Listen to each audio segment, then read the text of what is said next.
Facebook, YouTube. So, today I want to talk to you about ghost hunting.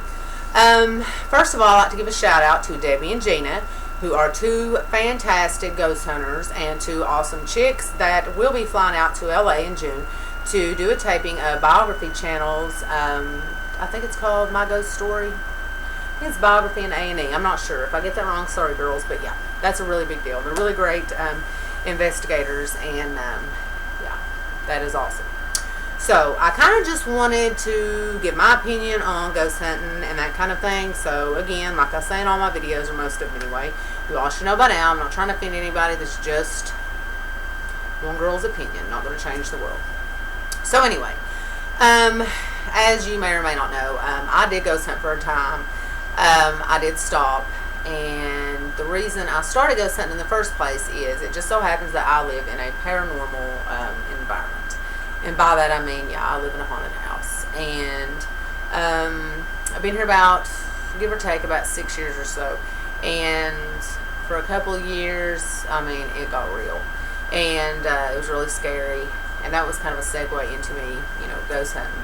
It got me interested, but then, I found out that it really wasn't the field for me, because it was really taxing on me emotionally and spiritually and physically, and yeah, so I guess that's kind of what this is about. It's just being really careful if you're thinking about ghost hunting. I mean, I don't think it's for everybody, for sure. I think it takes a special kind of person that can really dedicate themselves to it, to do it the right way, and be able to handle the strain, because it's more than just going out and hunting down some ghosts and it's fun and you go up on the graveyard with your buddies, and it's way more than that. And especially if people start factoring in a lot of things like Ouija boards and all that occult stuff and mediums and that kind of thing, I mean, you're really diving in deep there.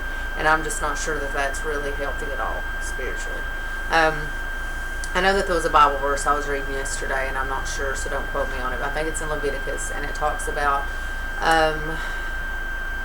not fooling with wizards and necromancers, which are people who conjure up the dead. And I'm not sure, if that'd be considered the same thing as people who actually try to communicate with the dead, but I'm assuming it's along the same line. So just, in a religious way, I just don't feel right doing it either.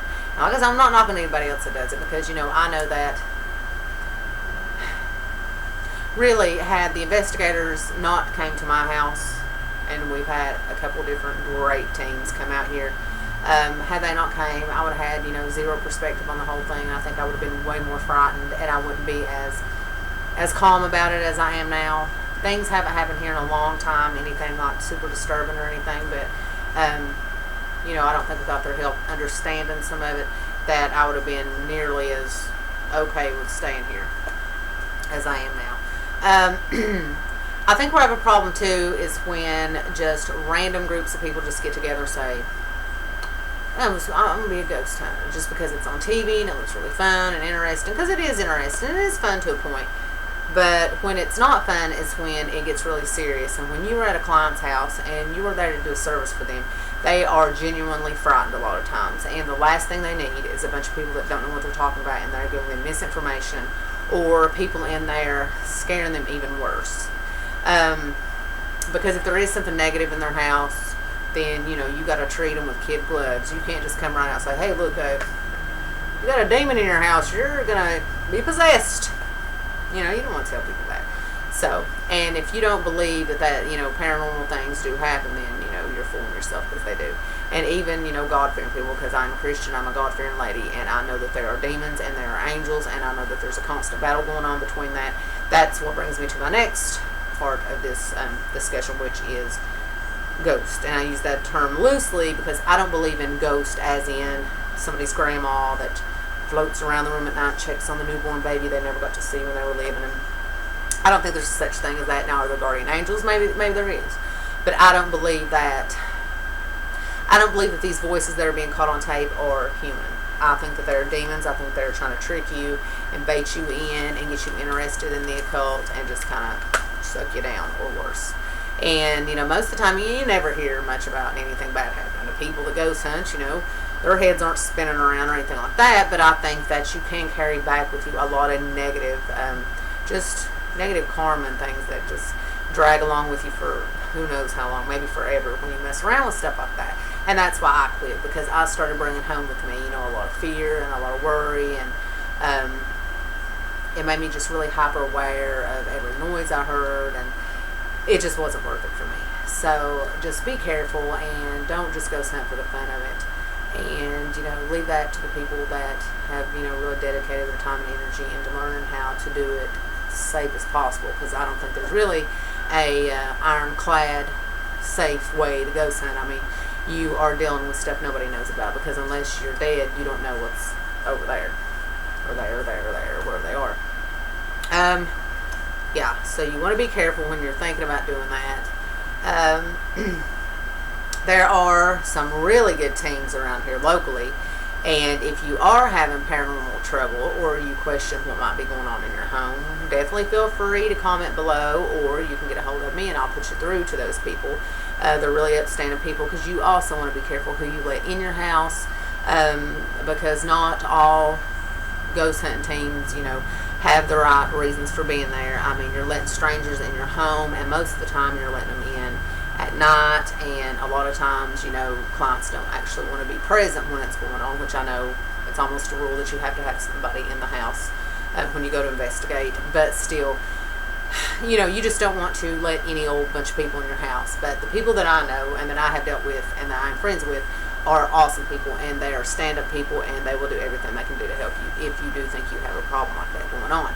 And, it's nothing to be shy about, because I know that a lot of people think, ghosts, demons, that's so stupid. But until you've had a problem in your house, or you've been around something like that that scares you, you cannot possibly judge, because it is a very scary thing to deal with. When you can't even take a shower, because you're afraid to close your eyes, and that's happened in this house with many people, not me. I don't know. I don't think that I am a sensitive person, and y'all will notice I did put some blonde streaks in my hair. There they are. They look a little orange. Anyway, it's a whole other video. I don't think I'm a sensitive person. I think that Chad and Megan are sensitive people, because they tended to, when we were having our issues here at this house, they would see things, but I wouldn't see things. And what's funny is, when I was younger, I was always, I was always like the one that wanted to see something scary, and watching all the scary movies, and I just couldn't wait to see some ghost or something scary. But I'm just not sensitive. And now that I know what ghost hunting entails and the negative things that can come from it, I am a changed person. I definitely don't want to be the one to see a ghost, but I think there are people that are more sensitive to things like that, for sure. What else can I say? I don't think you need to be afraid. I think that, of course, demons can hurt you, for sure. But I think that if you... I'm going to get the hair out of the face, because I'm going to look like a boy now. Don't laugh. Anyway, I think that if you allow things to get to you, that it makes it way worse. I think that I allowed it to get to me, and it made it way worse. I don't know. I hope that making this video isn't going to bring all these emotions back for me about the scary times here, make me start getting really scared, because now I'm starting to look behind me and think, when I replay this video, what if there's some big aberration behind me or something? Oh, my hair. Maybe I should have just done a hair video instead. It wouldn't have been as scary. Well, then again, it actually probably would have been scarier. God, why did I dye my hair this dark? Anyway, back to it.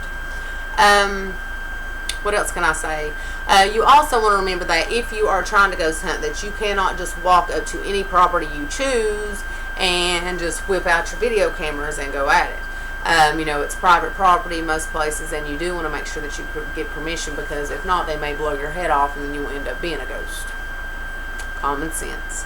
There are a lot of great places that you can go and do some amateur investigating, if there even is such a thing, because, you're either trying to talk to the dead or you're not. But like Waverly Hills, Chad went there. I've never got to go there. I would like to go there before they renovate the whole place, because I would like to see it in its more primitive state. I won't be doing no investigating, but I would like to just go just to see it, just for historical reasons and things like that. And But if you've been to Waverly Hills, post below and tell me if you've seen something. I mean, I'm still interested in, like, you know, seeing footage from people that ghost hunt and things like that. I just, don't you hate when that happens? Lit it on the wrong flipping end. Anyway, you see how frazzled this topic gets me. Anyway, I would love to hear any ghost stories you guys have. I mean, I like to watch it on TV, and I like to see footage and all that kind of thing. I'm just too big of a chicken to actually do it myself, because really I'm afraid to get possessed, or I'm afraid of bringing like something negative home with me, or, you know, just, like I said, it gets way over my head. Yeah. So anyway, I guess that's it. And again, I want to congratulate Gina and Debbie, because, you know, they've put a lot of time and effort and hard work into what they do, and they've done a fabulous job. Ooh, smoke everywhere. It's not a ghost. Oh yeah, by the way, every picture you take that has those little white dots in them, what people call orbs, those aren't ghosts, okay? That's dust. Okay. Alrighty, I think that's it. I've ghosted it up all I can. Maybe I'll make a video about my actual ghost story one day. But, okay. So, till next time, Facebook, YouTube, this has been Robin Webb with a very ghostly Facebook moment.